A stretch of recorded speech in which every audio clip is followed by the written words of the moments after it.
Hello friends. एक तरफ तो हम बात करते हैं सभ्य समाज की, बात करते हैं कि भारत को विश्व गुरु बनाना है। वहीं दूसरी ओर कुछ लोग ऐसे घटिया, ऐसे घिनौने काम कर देते हैं जिसकी वजह से देश का सर झुक जाता है। मुझे समझ नहीं आता कि इन लोगों की थिंकिंग आखिर ऐसी क्यों है। ना इनको कानून का डर है, ना ही इनके संस्कार ऐसे हैं कि वो ऐसे घिनौने काम नहीं करें। आखिर इन लोगों का क्या इलाज होना चाहिए, आप भी ज़रूर अपनी राय यहाँ पे देना। और एक चीज़ मैं आपको बताऊँ, मैं आपसे कभी नहीं कहता कि आप मेरे चैनल को सब्सक्राइब करो, मेरी वीडियो को लाइक करो या शेयर करो, लेकिन जब इस तरह के मुद्दे सामने आते हैं, इस तरह के घिनौनी करतूत लोगों की सामने आती है, तो वहाँ पे मैं कहना चाहता हूँ कि आपको कमेंट करके अपनी राय ज़रूर बतानी चाहिए, ताकि दूसरों तक भी बात जाए और इस तरह के घिनौने काम रुक सकें। तो उसी तरह के एक हीनियस क्राइम इस न्यूज़ के अंदर हम पढ़ने वाले हैं। तो चलिए शुरू करते हैं। Girl 8 raped in Mathura referred to Agra hospital in critical condition. क्या अर्थ हुआ? गर्ल लड़की 8 यानी कि 8 साल की रेप कर दी गई एंड मथुरा, इन मथुरा के अंदर रेफर्ड, और उसको रेफ़र किया गया, उसको भेजा गया टू आगरा हॉस्पिटल, आगरा के हॉस्पिटल में इन क्रिटिकल कंडीशन। क्रिटिकल का मतलब गंभीर, कंडीशन का मतलब दशा। यानी कि 8 साल की एक लड़की का मथुरा के अंदर रेप कर दिया गया, ठीक है। और फिर उसकी गंभीर स्थिति को देखते हुए आगरा के एक हॉस्पिटल में उसको भेजा गया है। तो कितना हीनियस क्राइम है, कितना घिनौना घिनौना अपराध है। तो इस तरह के घिनौने अपराधों के खिलाफ आवाज़ उठाना हमारा फ़र्ज़ है। मैं आपको बताऊं कि इस तरह की एक न्यूज़ मैंने पहले पढ़ाई थी, तो वहाँ पर हमारे एक व्यूअर ने लिखा कि आपको इस तरह की न्यूज़ नहीं पढ़ानी चाहिए। तो मैं उन लोगों को कहना चाहता हूँ कि समाज के अंदर जो अच्छा हो रहा है उसकी तारीफ़ करो, समाज के अंदर जो बुरा हो रहा है उसकी भर्त्सना करो। और ऐसी न्यूज़ क्यों नहीं पढ़ाई जानी चाहिए? यानी कि समाज में जो अपराध हो रहे हैं उनको दबा के रखो, उनको दबा के नहीं रखा जाना चाहिए। ऐसे अपराधों के खिलाफ, ऐसी मानसिकता के लोगों के खिलाफ हमें भी सावधान रहना है, अपने बच्चों को सावधान करना है, अपनी फैमिली मेम्बर्स को सावधान करना है, अपने रिलेटिव्स को सावधान करना है, ताकि इस तरह की घटनाओं को रोका जा सके और उनको होने से पहले ही, जैसे बोलते हैं निप इन द बड, शुरुआत में ही ख़त्म कर देना।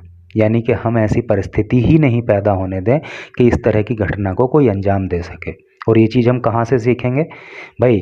किसी बात को हम कहाँ से सीखते हैं? या तो हम अपने ऊपर एक्सपीरियंस करते हैं उस चीज़ को, या फिर किसी के दूसरे के ऊपर उसका एक्सपीरियंस होते हुए देखते हैं।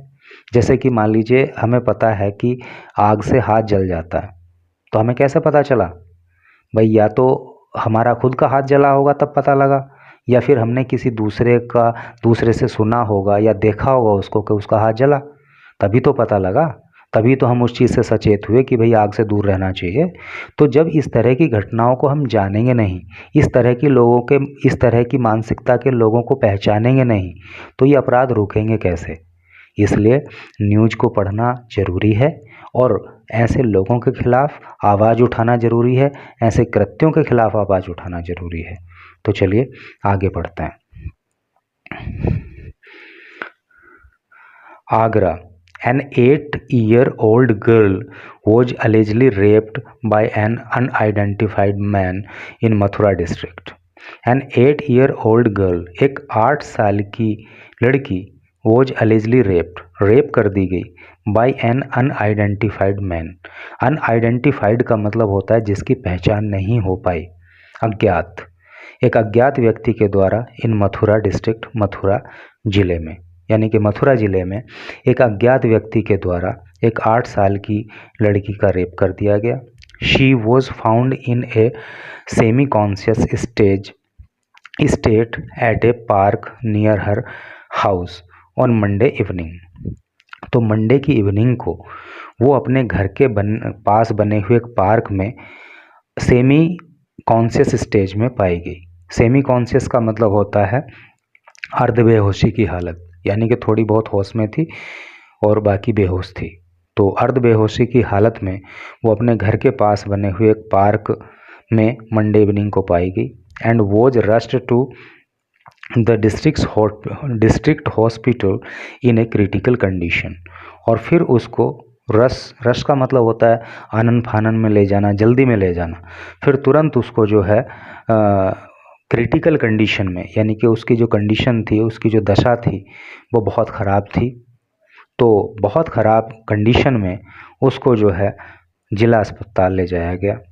लेटर बाद में she was referred to a higher medical centre in Agra. और बाद में उसको जो है आगरा के अंदर जो हायर मेडिकल सेंटर है, यानी कि उससे बड़ा हॉस्पिटल है, उसके अंदर उसको रेफ़र किया गया। ड्यू टू का मतलब होता है के कारण। किसके कारण? एक्सेसिव ब्लीडिंग, क्योंकि उसको एक्सेसिव का मतलब होता है बहुत ज़्यादा, और ब्लीडिंग का मतलब होता है ब्लड निकल जाना, क्योंकि उसको बहुत ज़्यादा ब्लीडिंग हो गई थी फ्रॉम हर प्राइवेट पार्ट्स, उसके गुप्तांगों से।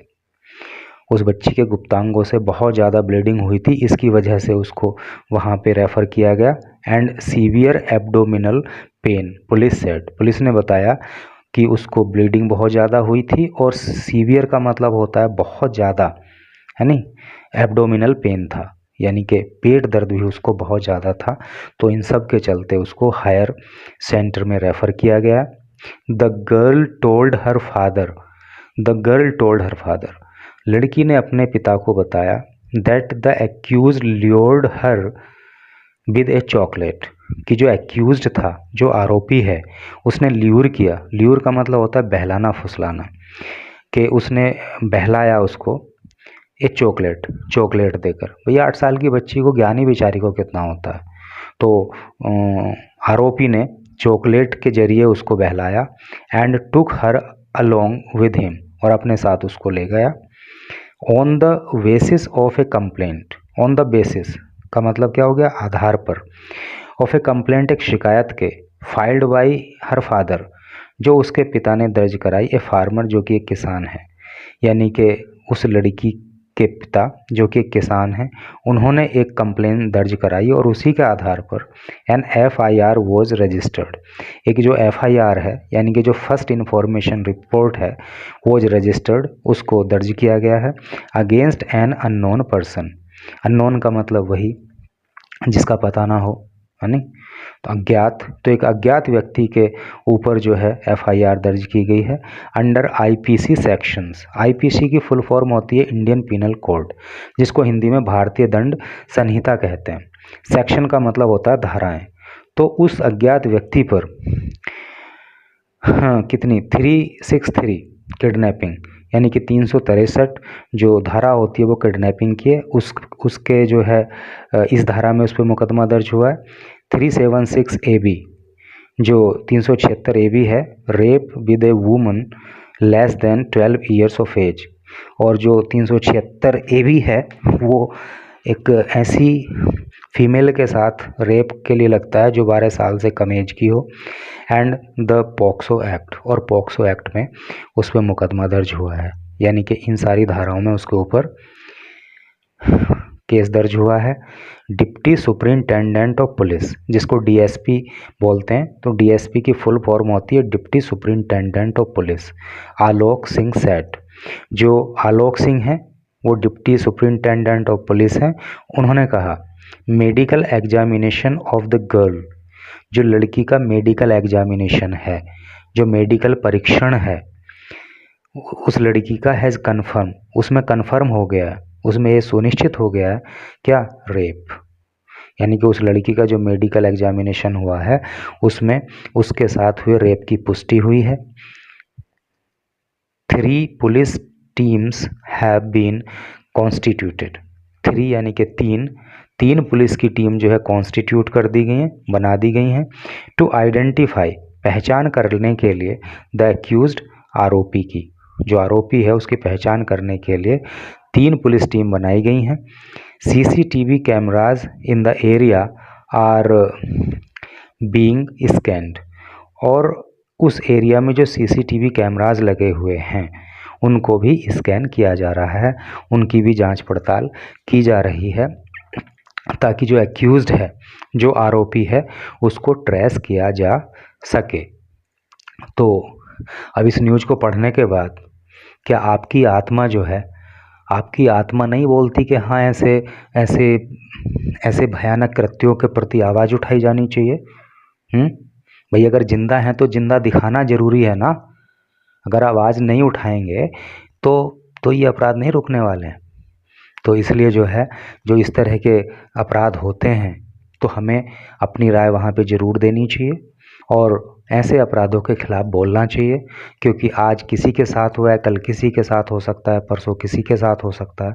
तो सब मिलकर अगर इनके अगेंस्ट जाएंगे तो फिर जो इस तरह की मानसिकता रखने वाले लोग हैं, कहीं ना कहीं उनकी मानसिकता पे कुठाराघात होगा। तो thanks for watching the video.